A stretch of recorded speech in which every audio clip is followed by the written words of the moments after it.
Christchurch টেস্টের তৃতীয় দিনই জয়ের প্রহর গুনছিল ইংল্যান্ড। চতুর্থ দিন যেন কেবলই আনুষ্ঠানিকতা। চকের বাইরে থেকে কিছুই করা হলো না নিউজিল্যান্ডের। ইংল্যান্ডকে তারা মাত্র 104 রানের লক্ষ্য দেয়। সেই লক্ষ্য 8 উইকেট হাতে রেখেই জিতে যায় ইংল্যান্ড। 3 ম্যাচ সিরিজে 1-0 ব্যবধানে এগিয়ে যায় তারা।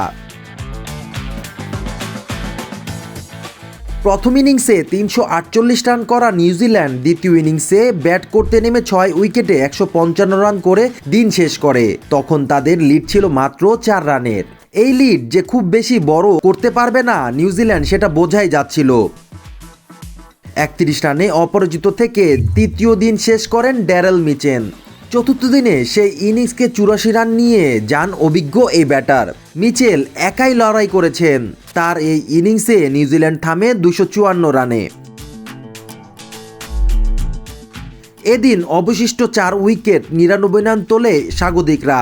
আগের দিন কেন উইলিয়ামসন করেছিলেন 61 রান। এছাড়া বলার মতো আর ইনিংস নেই তাদের।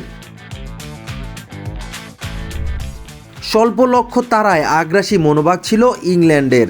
শুরুটা অবশ্য ভালো হয়নি দলটির। জ্যাক ক্রলি আউট হন মাত্র 1 রানে।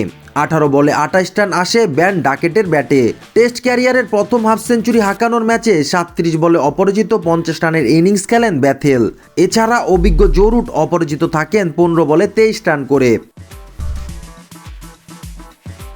জয়ের বন্দরে পৌঁছাতে টি-20 স্টাইলে খেলে ইংল্যান্ড। ফলে 12.4 ওভারেই ম্যাচ জিতে যায় তারা। 2 ইনিংস মিলিয়ে 10 উইকেট শিকার করে ম্যাচ সেরা হন ইংল্যান্ডের পেসার ব্রাইডন কার্স। এর আগে হ্যারি ব্রুকের 171 রানের সৌজন্যে প্রথম ইনিংসে ইংল্যান্ড করে 499 run. Moinul Hossain, ultimate sports.